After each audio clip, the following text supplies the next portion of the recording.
आज Indian markets red में open हुई और सुबह 9:20 के अराउंड सेंसेक्स और निफ्टी दोनों ही 2% से ज्यादा डाउन थे। निफ्टी 17,000 पॉइंट्स के मार्क से भी नीचे चला गया था और वहीं सेंसेक्स भी 57,000 पॉइंट्स के मार्क से नीचे जाके अराउंड 56,615 पॉइंट्स पे आ गया था। आप सोच रहे होंगे कि आज के इस शार्प फॉल के पीछे क्या कारण हो सकते हैं और आपको ऐसे में एज अ रिटेल इन्वेस्टर क्या करना चाहिए। तो इस छोटे से वीडियो में हम आपको बताएंगे कि इस मार्केट फॉल के पीछे क्या क्या कारण है और एज अ रिटेल इन्वेस्टर आपको और हमें ऐसे में क्या करना चाहिए। लेकिन आगे बढ़ने से पहले मैं आपको रिक्वेस्ट करना चाहूंगी कि अगर आपको इस चैनल से वैल्यू मिल रही है और हम आप तक time to time quality content पहुंचा पा रहे हैं तो आप ग्रो के चैनल को जरूर सब्सक्राइब करिए, जिससे हमें और मोटिवेशन मिले आपके लिए ऐसे ही लगातार कंटेंट बनाते रहने का। तो चलिए अब सबसे पहले शुरू करते हैं रीजंस के साथ।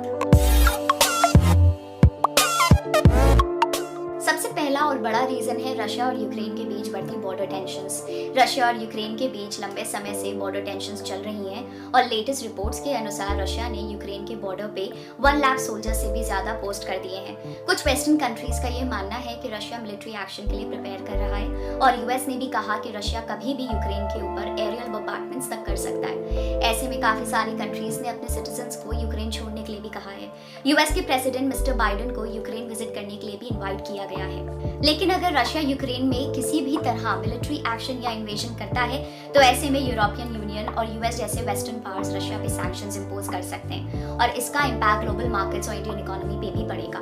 ऐसा इसलिए क्योंकि रशिया एक कमोडिटी एक्सपोर्ट पावर हाउस है। रशिया क्रूड ऑयल और नेचुरल गैस का लार्जेस्ट एक्सपोर्टर है। इसके अलावा रशिया बहुत सारे मेटल्स जैसे कि एल्यूमिनियम, कॉपर एक्सेट्रा और एग्री प्रोडक्ट्स जैसे व्हीट के लिए काफी सारी कंट्रीज का की सप्लायर है। इसलिए रशिया और यूक्रेन के बीच बढ़ती टेंशंस के कारण ग्लोबल मार्केट्स में भी फियर का सेंटिमेंट चल रहा है और मार्केट्स नेगेटिवली रिएक्ट कर रहे हैं। ऐसी सिचुएशन में बड़े बड़े इन्वेस्टर्स और इंस्टीट्यूशंस अपना कैपिटल इक्विटी से निकालकर सेफ हेवंस में इन्वेस्ट करना पसंद करते हैं, जैसे कि बॉन्ड्स या फिर गोल्ड, और इसलिए गोल्ड प्राइसेस भी अपने 3 मंथ हाईज पे हैं। इसके अलावा दूसरा बड़ा रीजन है बड़ी तेजी से बढ़ रहे क्रूड ऑयल के प्राइसेस। इसका एक कारण रशिया यूक्रेन के बीच बॉर्डर टेंशंस भी है, क्योंकि जैसा कि हमने आपको अभी बताया कि रशिया वर्ल्ड में ऑयल का सबसे बड़ा एक्सपोर्टर है। क्रूड ऑयल के प्राइसेस अपने 7 ईयर रिकॉर्ड हाईज पे हैं और $95 पर बैरल से भी ज्यादा क्रॉस कर चुके हैं।